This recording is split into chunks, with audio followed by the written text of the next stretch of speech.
Okay, let's look at this question. I came across this question. I say let's solve it together. Okay, it says find the value of x in the equation 2x squared minus 5x minus 3 is equal to 0 using completing the square method. This is actually a topic in math called quadratic equation. So this topic has 4 different methods of solving it, of which any method you use, you must arrive at the same answer. Number 1, we have a factorization method.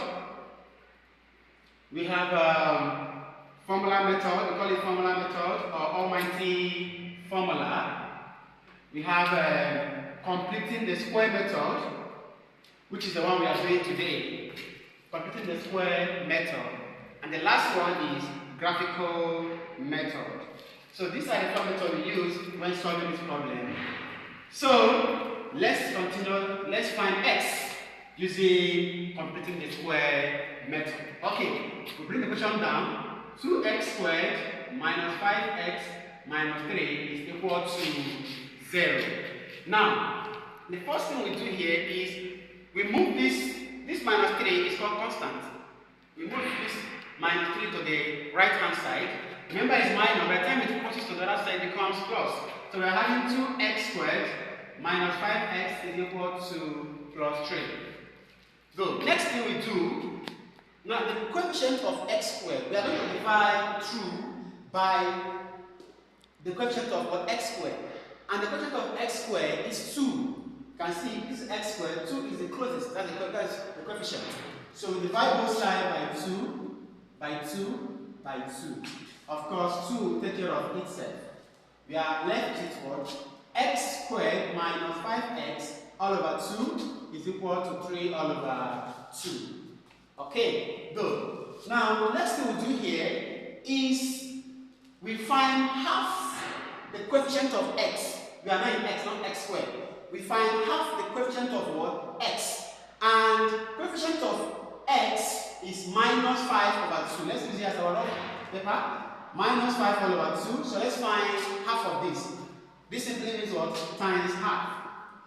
Now, half of this is what? Half in fraction is 1 over 2. Is that okay? So, minus 5 times 1 is giving us minus 5. And 2 times 2 is giving us what? 4. So this simply means that half the coefficient of x is minus 5 all over 4. So the next thing we do after getting the half the coefficient of x, we square it. That is raised to the power 2. After which we will add this minus 5 over 4 squared to both sides. So we are having x squared minus 5 over 2x, remember? Then plus this minus 5 over 4 squared is equal to this 3 all over 2 plus minus 5 all over 4 squared. Okay, there's progress. So, next thing we'll do now is what? Let's work on this side and see. This side, what we do is we factorize this. But when we're solving this topic, what we do, just take this x and take this. So this is now what? X minus 5 all over 4 squared. This is how we do this left side. This x minus 5 over 4 squared. Then this side here, work on this side, which is 3 all over 2. Okay? Now minus 5 squared means minus 5 times minus 5. Minus 5 times minus 5. This means minus times minus is plus. And 5 times 5 is 25. So we are now having plus 25. Then 4 squared also means 4 times 4. And 4 times 4 is 16. So we are having 16 here. Now this is fraction. Of course, we find the LCM.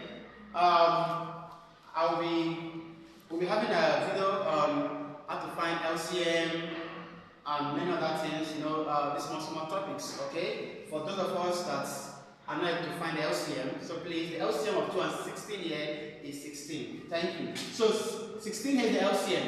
Now 16 divided by 2 is what? Is 8. And 8 times 3 is 24.